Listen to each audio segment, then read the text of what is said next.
इस दिन लेकर आए शंख अपने घर में और जाने मंदिर में वह आपको किस दिशा में रखना है। यही सब हम जानकारी आज आपको देने के लिए उपस्थित हुए हैं कि आपको शंख कब लाना है और वह किस दिशा में रखना है। तो कुछ ऐसे नियम हैं जो आपके बेहद काम आ सकते हैं, तो हम उन्हीं नियमों के बारे में आपको बता रहे हैं कि आपको शंख को किस दिशा में रखना है और किस दिन लाना चाहिए। हम अपने मंदिर में ना जाने कौन कौन सी चीज़ों को, सामग्रियों को रखते हैं। उन्हीं सामग्री में से एक शंख है।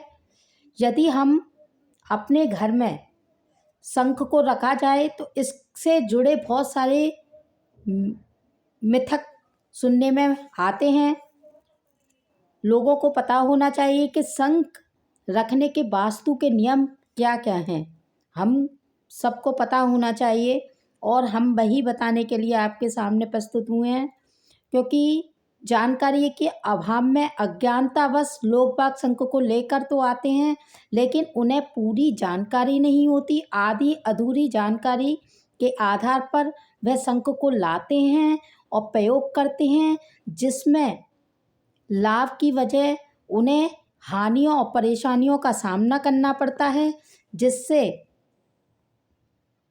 उन्हें बहुत सारी परेशानी भुगतनी पड़ती है।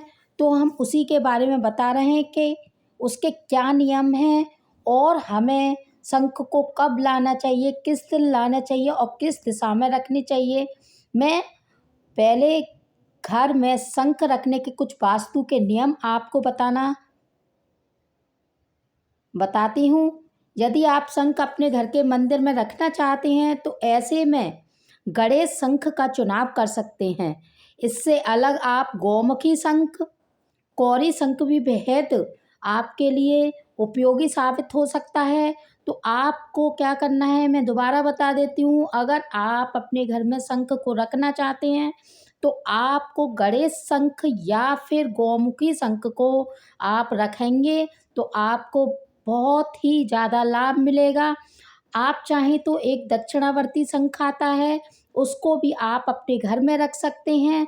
शंख इस तरीके से शंख क्या करता है, शंख अपनी तरफ धन को आकर्षित करता है। शंख को कब लाना चाहिए, ये तो थे कुछ वास्तु के नियम कि शंख को घर में रखने के वास्तु के नियम। शंख को कौन सा शंख हमें घर में रखना चाहिए उसके बारे में जानकारी दी थी।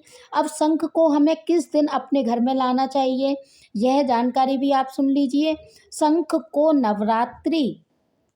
नवरात्रि पर या शिवरात्रि पर, इन दोनों त्योहारों पर आप घर में स्थापित कर सकते हैं।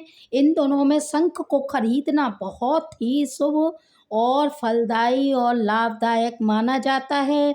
शंख को हमेशा आपको दक्षिण पश्चिम दिशा में ही रखना चाहिए। ऐसा करना बेहद शुभ माना जाता है। ऐसा करने से आपकी तरफ धन आकर्षित होता है। अगर आप इस दिशा में रखेंगे तो निश्चित तौर पर ही वह अपनी तरफ धन आकर्षित करेगा। शंख स्थापना कब करनी है। अब शंख की जो स्थापना है पूर्व स्थान पर करें। पूर्व स्थान पर शंख रखने से पहले आप गंगाजल से जल से छिड़काव करें। इसके बाद लाल कपड़ा बिछाएं। तांबे या पीतल की प्लेट पर शंख आपको रखना चाहिए। हमेशा यह भी याद रखें कि भगवान की पूजा के अलावा शंख की भी पूजा करनी जरूरी होती है। ऐसा नहीं है कि आपने शंख को रख दिया और उसकी पूजा नहीं की। जैसा कि मैंने बताया कि लाल कपड़ा बिछाकर शंख को किसी पीतल की प्लेट पर शंख को रखना चाहिए। खाली ऐसे ही नीचे नहीं रख देना चाहिए। और भगवान की पूजा के साथ साथ आपको शंख की भी पूजा करनी पड़ेगी। घर के शंख को कभी भी बजाना नहीं चाहिए। यदि आप अपने मंदिर में 2 शंख रखना चाहते हैं तो दोनों शंखों को एक दूसरे से दूर रखें हमेशा। साथ ही शंख में हमेशा आपको जल भर कर रखें, तो आपको निश्चित तौर पर बहुत ही ज़्यादा लाभ मिलेगा और आपका